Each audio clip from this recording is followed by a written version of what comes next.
Coco നമ്മുടെ മലയാളത്തിലെ ഡയറക്ടേഴ്സിന്റെ പ്രത്യേകത എന്താണെന്ന് എനിക്കറിയാം. എല്ലാവരും അല്ല, ഒട്ടുമിക്ക ആൾക്കാരുടെ എന്താണ് അവരുടെ കംഫോർട്ട് സോൺ വിട്ടുള്ള സിനിമകൾ അവർ ചെയ്യാറില്ല. ശരിയാണ്, ഞാൻ ശ്രദ്ധിച്ചിട്ടുള്ള കാര്യം. ഒരുവിധം എല്ലാവരും അവരുടെ കംഫോർട്ട് സോണിലായിരിക്കും നിന്ന് പടങ്ങൾ ചെയ്യുന്നത്. കാരണം അവർ പുറത്തേക്ക് വരല് കുറവായിരിക്കും. നിങ്ങൾക്ക് അങ്ങനെ ആരെങ്കിലും ഫീൽ ചെയ്തിട്ടുണ്ടോ? എനിക്ക് കുറെ ഡയറക്ടർമാരുടെ ആ ഒരു ഫീല് വന്നിട്ടുണ്ട്.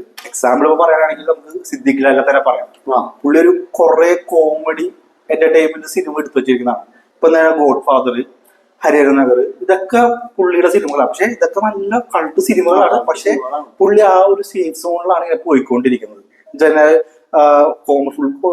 ഒരു മുക്കാഭാഗം കോമഡി, പിന്നെ ചെറിയതായിട്ടുണ്ടെങ്കിലും മാത്രമല്ല കൂടുതലും പുള്ളി കോമഡിയാണ്. അതുപോലെ തന്നെ സത്യനന്ദിക്കാടിന്റെ പറഞ്ഞാൽ അങ്ങനെ തന്നെ. കാരണം കുറെ പച്ചപ്പ്, ഒരു ഫീൽ ഗുഡ് മൂവി, ഫാമിലി ആയിട്ട് പോയി കാണാൻ പറ്റിയ ഹാപ്പി എൻഡിങ് ആയിരിക്കും. കാരണം പുള്ളി അങ്ങനത്തെ ഒരു ബേസ് എടുത്തിട്ടുണ്ട്. ഞാൻ എപ്പോഴും വിചാരിച്ചു പുള്ളിക്ക് ഇത്ര നല്ല റൈറ്ററൊക്കെ അല്ലേ, പുള്ളിക്കൊന്ന് വെറൈറ്റി ആയിട്ട് ചിന്തിച്ചുകൂടെ.